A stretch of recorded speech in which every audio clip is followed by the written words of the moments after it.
নানু হচ্ছে আমাদের দ্বিতীয় মা, তাই না? পৃথিবীতে প্রত্যেকটা মাই একটা জায়গাতে সন্তানকে রেখে সবচেয়ে বেশি নিশ্চিন্তে থাকে। আমার নানু বাড়িতে কত স্মৃতি জড়িয়ে আছে। আমার ছোট মামাতো ভাই বোনের সাথেও অনেক স্মৃতি। এই মুহূর্তগুলো কখনোই ভোলার মতো না। আমার ছোট এই জীবনের সবচেয়ে বেশি সময় আমি আমার নানু বাসায় কাটাইছি। আমার নানা নানির চোখের মণি আমি, মামাদেরও অনেক আদরের একমাত্র ভাগ্নি আমি। আলহামদুলিল্লাহ, আমি সকলের ভালোবাসা পেয়েই বড় হয়েছি। এই হলো আমার প্রাণপ্রিয় নানা। সবাই আমার নানার জন্য দোয়া করবেন। আমার নানা এখন পুরোপুরি সুস্থ।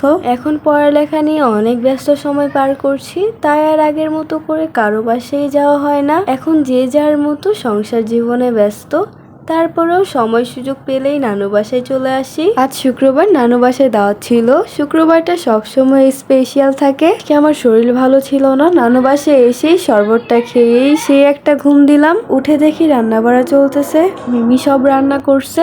আমরা আসলে মিমির তো ঈদ লেগে যায়। আমার আম্মুকে পেলে কি রেখে কি করবে, মানে সে পুরোই পাগল হয়ে যায়। আমার মিমিরা অনেক ভালো, অনেক ফ্রেন্ডলি। আমার আম্মু আমার নানুর একমাত্র মেয়ে, একমাত্র ননদকে পেয়ে মিমি তো মহা খুশি। নানু বাসায় আসলে সারাদিনই খাবারের উপরে থাকি, একটার পর একটা এনে দেয়। মিমি অনেক ভালো রান্না করতে পারে। মিষ্টি লাভার, তাই মিমি সব সময় ট্রাই করে মিষ্টি কোনো খাবার রাখতে। আম্মুর জন্য আজও স্পেশাল সেমাই রান্না করছে। এদিকে সেমাই না খেয়ে মিমি আমার কাছে রিভিউ চাই, তো সেমাই খেয়ে রিভিউ দিয়ে দিলাম মিমিকে। আসলে সেমাইটা আমার কাছে অনেক ভালো লাগছে, অনেক মজা ছিল। আজ আম্মু জুড়ি সালাদ বানাতে বলছে, তাই মিমি অনেক সুন্দর করে জুড়ি সালাদ বানালো। এদিকে আমিও চলে এলাম মিমির রান্নায় হেল্প করতে। আমিও একটু নাড়াচাড়া দিচ্ছিলাম, না হলে তো আবার খাবার মজাই হবে না।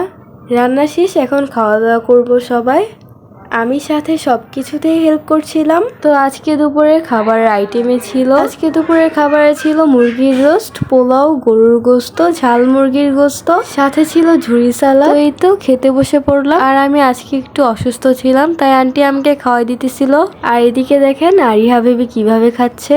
ওকে অনেক কিউট লাগছে, তাই না? সবাই মাশাল্লাহ বলে দিবেন। আর আমি এখানে আবার কাজে লেগে গেছি, সবাইকে কোক দিচ্ছিলাম আর আমিও খাচ্ছিলাম।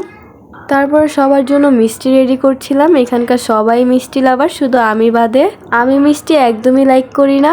আর আজকের বিকালে নাস্তাতে ছিল সেমাই।